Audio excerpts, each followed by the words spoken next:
Sammu.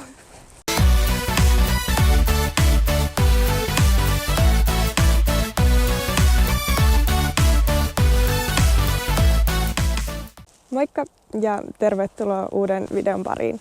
Me ollaan nyt lauantai-aamuna täällä Tikkakosken radalla. On ihan nätti keli, vaikka aika paljon pakkasta onkin.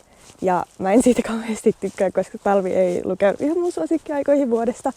Mutta koska tämmöistä videoa on kuitenkin toivottu multa, niin mä ajattelin toteuttaa sen tänä aamuna, nyt kun oli hyvä hetki. Eli toisin sanoen One Disc Challenge Keystoneilla Tikiksen radalla. Tosiaan meidän oli tarkoitus tehdä tästä Tikkakoskestakin rataesittely ihan niin kuin kunnolla koko backin kaa, mutta nyt kun täällä on sen verran liukas tosiaan ja talvi tuli, niin ajateltiin, että voisi olla ihan hyvä yhdistää nämä kaksi toivetta tässä ja sitten keväämällä tehdä ihan niin kuin vielä kunnollinen rataesittely täältä. Mutta joo, lähdetään katsoa just, että mitä tästä tulee, vaikka vähän meinaa olla lunta ja pakkasta ja tälleen.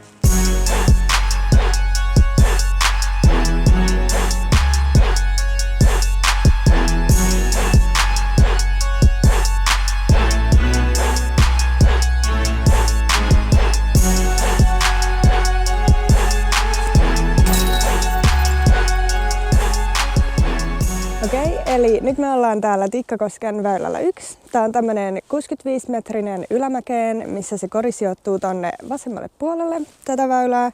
Ja nyt kertaa One Disc Challengeista on kyse, niin lähdetään vaan tällä Keystoneilla, mikä mulla on.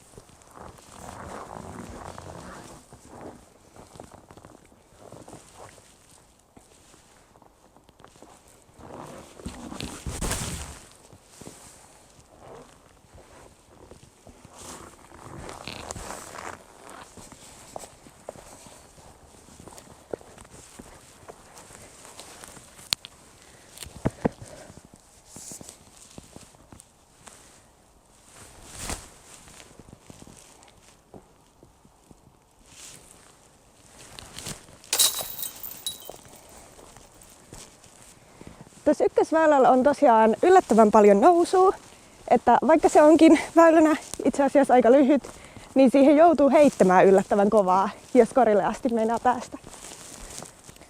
Okei, sitten väylä 2, vajaat 70 metriä. Tässä tää linja on vähän tiukempi kuin mitä ekalla väylällä oli, ja se kori sijoittuu tosiaan tonne rinteeseen sen vasempaan reunaan. Tämän väylän oikea laita on aika tiheikköistä, mutta jos vasempaan laitaan pääset tarpeeksi pitkälle, niin sieltä voi jo saada näkymän korille ihan hyvin. Että paras on, jos pysyy väylällä, mutta se vasen laitakaan ei ole ihan katastrofi.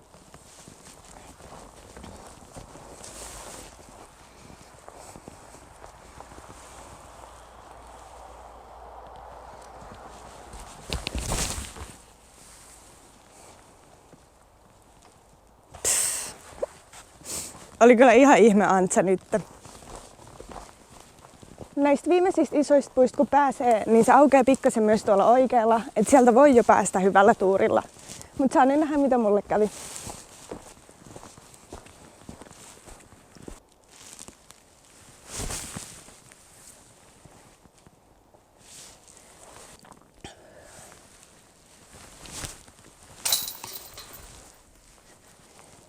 Okei, sitten väylä 3, vajaat 60 metriä. Tää on käytännössä tämmönen ihan pillisuora, missä kuitenkin haastetta tuo se, että tuolla väylän oikealla puolella on semmonen tosi pitkä tavallaan pudotus, että jos sä pistät liikaa antsaa, niin sä päädyt sinne tosi herkästi. Tai vaihtoehtoisesti, jos sä vaikka puttailet tai teet lähäriä tuolta väylän vasemmasta reunasta, niin sä saatat kans joutua sinne alas. Et se on semmonen juttu, mitä kantsii vähän ehkä varoittella väylällä. Ja miettiä sitä, että mihin sä haluat sen kiekon sijoittaa, jotta se pysyisit täällä tavallaan ylhäällä.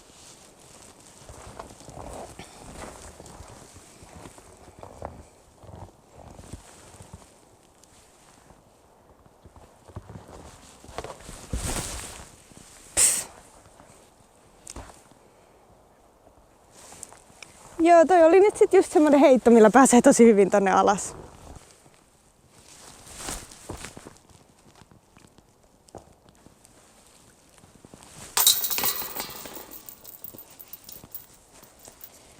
Sitten ollaankin jo väylällä 4. Tämä on tämmönen vajaa 50-metrinen, mikä on sitten itse asiassa aika foreväylä, mutta tähän voi pelaa kans oikein hyvin antsaa. Tässä on tosiaan toi Mando väylän oikeassa reunassa, että se pakottaa tekemään vähän just semmoisen ansa- tai fore-ratkaisun. Mutta se onkin tässä väylässä varmaan se haaste, että muutenhan tää on aika semmoinen peruslyhkäinen väylä.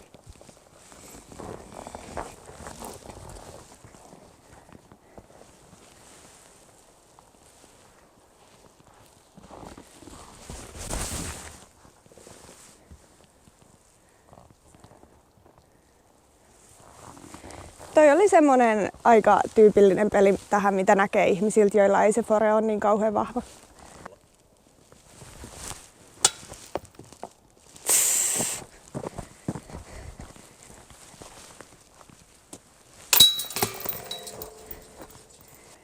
Tänään nyt sitten näköjään pelataan tämmöistä nollapeliä, kun ei putit kelpaa.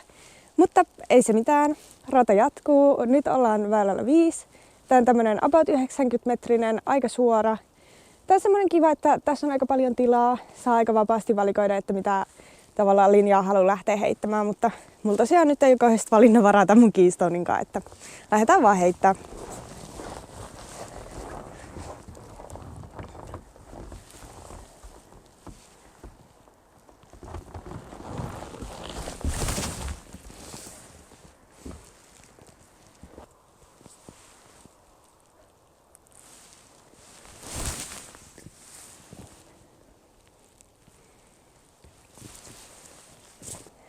Tässä korin oikealla puolella on tosiaan vähän ikävästi näitä puita suojana, että niin kun, jos vaan pystyy valikoimaan, niin kansi mieluummin päätyisi sinne vasemmalle.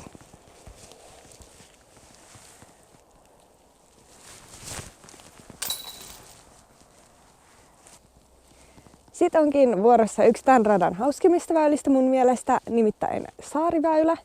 Tämä on tämmönen vajaat 50 metriä, käytännössä suora, mutta se mikä tästä väylästä tekee erittäin hauskan on se, että tuossa on toi saari, mihin sun pitää päästä ekalla heitolla. Saarin ulkopuoli on hazardi, eli jos sä et pääse saaren ekalla heitolla, niin sit sä jatkat siitä, mihin sun kiekko jäi yhden rangaistusheiton kerran. Tähän voi lähteä aika montaa tapaa, mutta mä lähden tosiaan nyt vaan suoraan heittää, kun mulla on tää mun Keystone käytössä.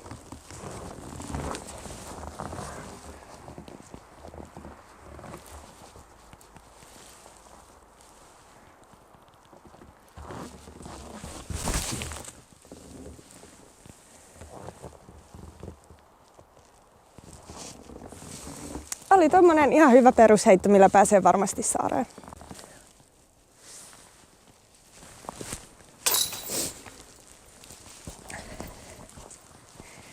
Päästiinhän me sit miinuksillekin. Liisa-myrsky on näemmä kaatanut pari isoa puuta tohon, mutta onneksi ne ei tuu tän väylän linjalle tai tielle muutenkaan, et pystyy ihan normaalisti pelaamaan. Eli tosiaan väylä 7 on tämmönen, menee tätä tavallaan pururataa pitkin ja se kori on ihan pikkasen tuolla väylän oikeassa reunassa.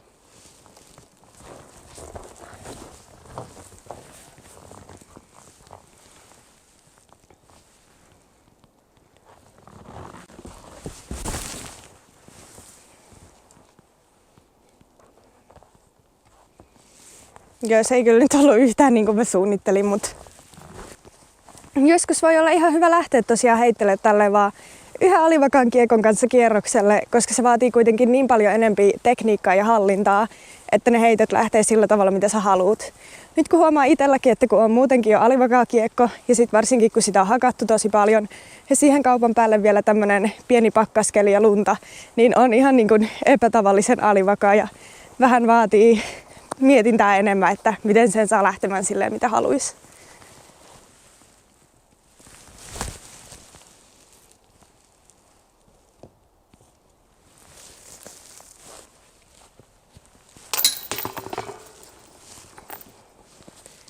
Sitten ollaankin väylällä 8, joka sattuu olemaan tämän radan ainoa par 4. Tässä tosiaan tulee aika pian Mando vastaan ja sen jälkeen tämä väylä lähtee menemään käytännössä 90 astetta tonne vasemmalle päin.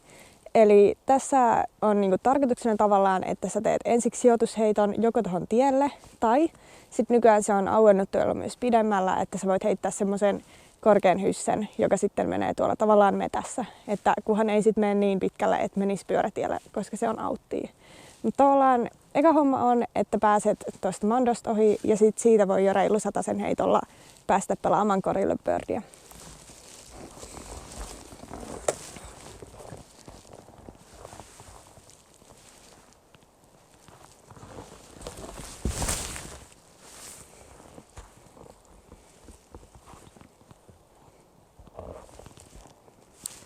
taisi jäädä ihan hyvin tielle toi. Tää tosiaan sijoittui tänne tielle nyt ihan hyvin, että Keystonella ei ihan taida lähteä satasheittoon, millä korille asti päästäs, mutta joskus semmonen kuitenkin, että siitä olisi jo hyvä lähäripaikka.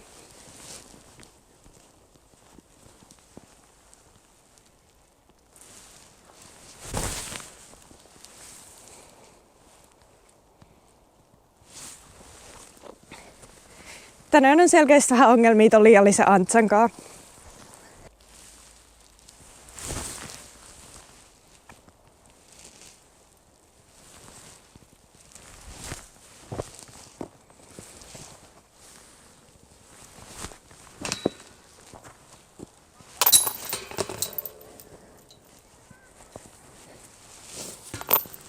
Se on paha, kun huomaa tässä kohtaa kierrosta jo, miten sormet on ihan jäässä. Niin hankala saada tämmöisellä muovilla olevaa kiekkoa niin kuin spinniä putates ja muutenkin lähtemään kunnolla. Siitä nyt sitten otettiin vähän plussaa ja ollaankin taas plussan puolella, mutta ei se mitään. Ollaan väylällä 9. Tää on tämmönen, mikä menee vuorostaan aika paljon alaspäin. Tuolla metsän reunassa on semmonen pieni suo ja siellä menee OB-tikut. Ja tosiaan tässä keskellä väylää on tämmönen pieni metsikkö, minkä voi kiertää joko oikealta tai vasemmalta ihan kummin vaan sä tykkäät itse lähteä.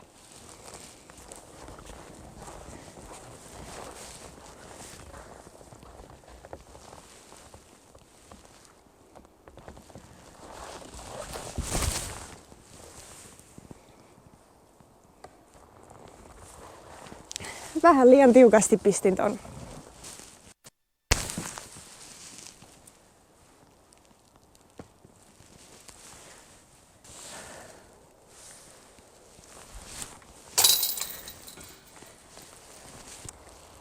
Sitten viimeinen väylä 10, tämmönen aika perussuora, 40-metrinen pikkasen ylämäkeen.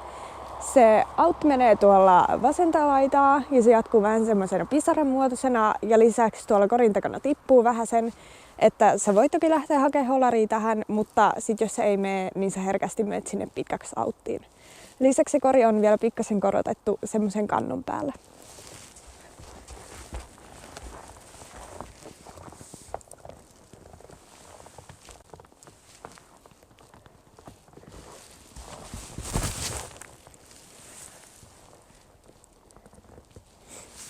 Toi oli semmonen aika turvallinen peli tähän.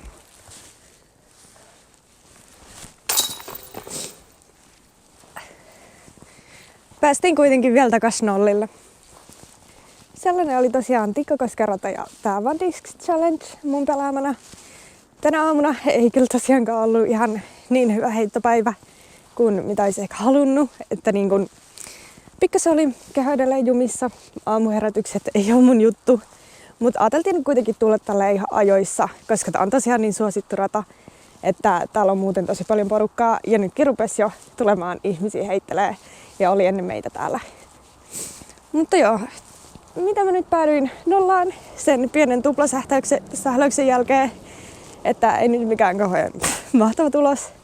Mutta ihan fine tämmöiseen kuitenkin haastavaan keliin ja tämmöisessä niin kuin just alivakaalla hakatulla kiekolla ja tälleen. Mutta joo, tosiaan keväämällä, sit kun joskus tulee taas hyvät kelit ja ei toivottavasti ole niin paljon lunta, niin olisi tarkoitus tehdä parempi rataesittely ja sitä, että miten mä niin kuin itse pelaan just koko päkin kanssa ja tälleen. Mutta tää on nyt tämmönen tähän väliin pieni heitellään Tikiksen radalla, kun sitä niin kuitenkin monet on toivonut ja tälleen. Mutta joo, eipä siinä siis varmaan muuta tältä päivältä kuin että nähdään radoilla ja muistakaa, että tytötkin fribaa.